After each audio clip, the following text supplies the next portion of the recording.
News Telugu. ఇప్పుడు Telangana top 10 చూద్దాం.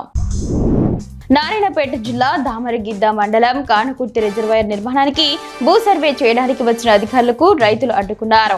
తమకు ఎలాంటి సమాచారం ఇవ్వకుండా భూసేకరణ చేయడంపై రైతులు అధికారులను నిలదీశారు. తాము ప్రాజెక్టుకు వ్యతిరేకం కాదని భూమికి ఎకరాకు 35 లక్షల రూపాయల నుంచి 40 లక్షల రూపాయలు చెల్లించడంతో పాటు ఇంటికి ఒక ఉద్యోగం ఇవ్వాలని రైతులు డిమాండ్ చేస్తున్నారు. ప్రస్తుతం పోలీసులు రైతులకు సర్ది చెప్పేందుకు ప్రయత్నిస్తున్నారు. పటాన్చెరు ఎమ్మెల్యే గూడెం మహిపాల్ రెడ్డి మాట్లాడుతూ ప్రతి పరిశ్రమ భద్రతా ప్రమాణాలు పాటించాలని అన్నారు.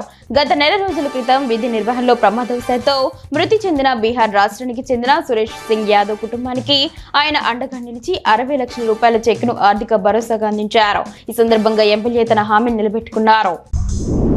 గత 3 రోజులుగా సత్తుపల్లి మండలంలో ఎడతెరిపి లేకుండా కురుస్తున్న వర్షాల కారణంగా వాగులు వంకలు పొంగి పొర్లుతున్నాయి. కిస్టారం యాతాలకుంట మధ్య రోడ్డుపై వరద నీరు భారీగా ప్రవహిస్తూ ఉండడంతో అధికారులు ఆ రహదారిపై రాకపోకలను పూర్తిగా నిలిపివేసినట్లు తెలిపారు. ప్రజలు ఉధృతంగా ప్రవహిస్తున్న వాగులను దాటవద్దని, ఆ మార్గంలో ప్రయాణించవద్దని అధికారులు సూచించారు.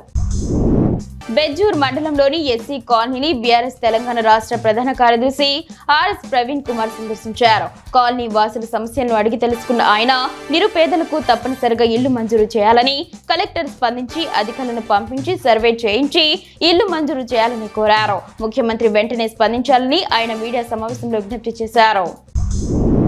ఎగువ ప్రాంతాల్లో కురుస్తున్న భారీ వర్షాల కారణంగా వనపర్తి జిల్లాలోని ప్రియదర్శిని జూరాల ప్రాజెక్టుకు వరద పోటెత్తింది.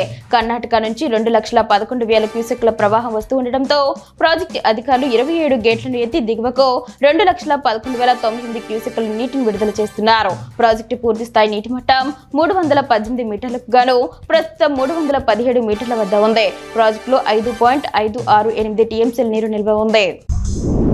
పర్యాటక ఆతిథ్య రంగంలో కొత్త ధోరణులపై దృష్టి పెట్టాలని కొల్లాపూర్ ఎమ్మెల్యే పర్యాటక సాంస్కృతిక శాఖ మంత్రి జూపల్లి కృష్ణారావు అన్నారు.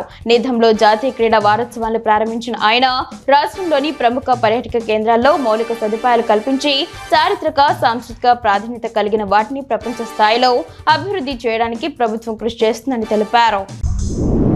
మెదక్ జిల్లా పాపన్నపేట మండలంలోని నాగసానుపల్లి గ్రామంలోని శ్రీ ఏడుపాయల వనదుర్గ భవాని అమ్మవారి ఆలయం వరదల కారణంగా జల దిగ్బంధంలోనే ఉంది. అమ్మవారిని ప్రత్యేకంగా అలంకరించి పూజలు నిర్వహించారు. భక్తులు జల దిగ్బంధంలోనే అమ్మవారిని దర్శించుకున్నారు. నిజాం పాలనలో సున్నపు రాయితో నిర్మించిన పోచారం ప్రాజెక్టు 70,000 క్యూసెక్ల నీటి ప్రవాహాన్ని తట్టుకునే సామర్థ్యం కలిగి ఉంది. ఏకంగా 1.80 లక్షల క్యూసెక్ల ప్రవాహం వచ్చినప్పటికీ ప్రాజెక్టు గండి పడకుండా నిలబడింది. లోతట్టు ప్రాంతాల ప్రజలను సురక్షిత ప్రాంతాలకు తరలించాలని ప్రభుత్వం భావించినా ప్రాజెక్టు తన సత్తా చాటుకుంది. వేలాది మంది ప్రాణాలను, కోట్లాది రూపాయల ఆస్తులను కాపాడింది. తిమ్మాపూర్ మండలంలోని దిగువ మానేరు జలాశయం 17 టీఎంసీల నీటి మట్టానికి చేరుకుంది. ఎల్ఎండి పూర్తి నీటి సామర్థ్యం 24 టీఎంసీలు కాగా మరో 7 టీఎంసీల నీరు వస్తే ఎల్ఎండి పూర్తి స్థాయిలో నిండుతోంది.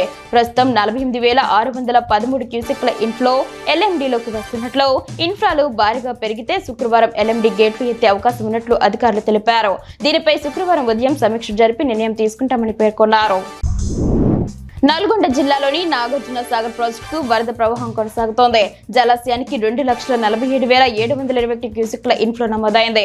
దీంతో 26 గేట్ల ద్వారా దిగువకు నీటిని విడుదల చేస్తున్నారు. ప్రస్తుతం జలాశయం నిండుకుండలా కనిపిస్తోంది.